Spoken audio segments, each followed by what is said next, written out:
Wala nga pong nakasulat doon sa transcript tungkol nga po doon sa binanggit niya sa plenary na pangalang Adrian Bersamin. Paano nga pong mababanggit doon, Mr. President? Hindi nga niya pinatawag eh. Samantalang dapat niyang ipatawag, siya mismo ang nag-highlight. Isip-isipin po ninyo, nagawa po ni Senator Lacson na isama sa plenary debates ng ating 2026 budget. Ganun ka-importante ang bahagi na yon, Mr. President. Hindi ba dapat ipinahayag mo yun eh? Malaking bagay yun. Ibinulgar mo pa nga eh. There are 2 public officials I will reveal this morning. Ganun lang. At hindi mo pinatawag. Kung pinatawag mo yun, malinaw na malinaw, nalagay sana sa transcript. Ganun lang naman ang ibig sabihin eh. Sa mga tweet, iniwasan po, Mr. President, para hindi malagay sa transcript. Pagkatapos ikakatwiran po ninyo, kung nasa transcript, di sana pinatawag ko. Baligtad po ang ginawa ninyo, Mr. President. Katulad din po sa 30 Nara Street sa South Forbes. Ilan po yung binanggit ng mga tao doon? Hindi ko po sinasabing totoo yun, pero for purposes of the inquiry and investigation, kung talagang ganun, kalawak ang inyong pananaw. Dahil pati nga po yung pagpunta ni Gutese, pati CCTV po pinakita ninyo. And dami po sana ang pagkakataon na nakita sana lahat ng mga binanggit ni Saldico na mga ginamit na sasakyan. Makikita doon sa pagitan ng alas 9 hanggang alas 10 ng umaga. Tawagin natin yung kung sino man yung security agency doon. Pero hindi po ninyo ginawa eh. Pero sasabihin po natin, you wanted to emphasize one point. Kung nasaan ang ebidensya, ay talagang pupuntahan natin. Kayo po ang inconsistent eh. Pagkatapos ako sasabihin ninyong inconsistent. Ang dami po eh. Nakiusap ako na, sabi nga natin, ang dami pong tumuturo sa pangalan ni Martin Romualdez. Inimbita po ninyo, hindi dumating, nakiusap ako, naimbitahan uli. Ang sabi po ninyo sa magitan ng inyong interview, kung pupunta siya rito, welcome. Kung hindi siya pupunta, wala tayong magagawa because of interparliamentary courtesy.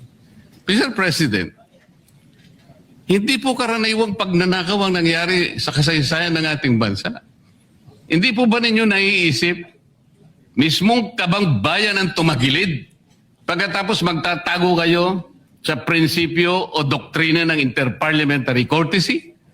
Kung ako po ang chairman ng Blue Ribbon Committee, Mr. Chair, Mr. President,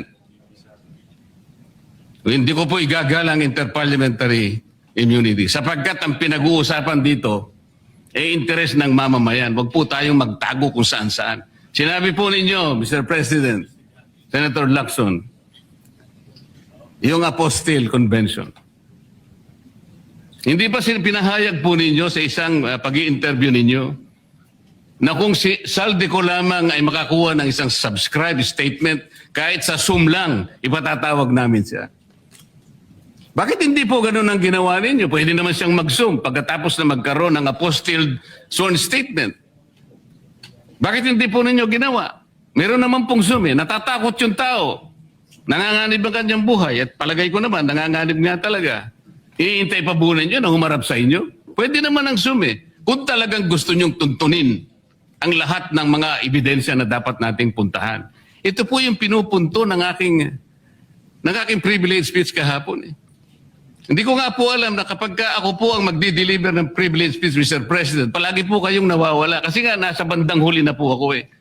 Pero kung talagang gusto nyo lamang, alam nyo naman nasa agenda po natin kung sino po ang tatayo para mag-deliver ng privilege speech eh. Ayaw ko pong isipin na sinasadya ninyo.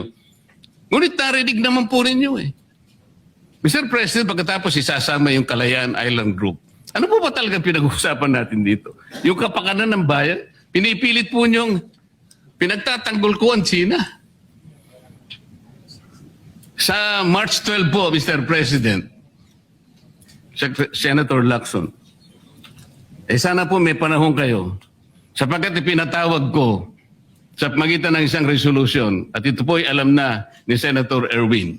Pinatawag ko po ang NAMRIA, pinatawag ko po ang Philippine Coast Guard, Philippine Navy, ang DFA, pinatawag ko rin po si Justice Carpio at saka yung professor sa UP. At kung sino man po ang interesado, pero once and for all, malaman po natin dito kung sino ang sinungaling, kung sino ang makatsina, kung sino ang naggagaling-galingan at nagpapanggap na expert in international law. Sana po, Senator Lacson, nandun po kayo.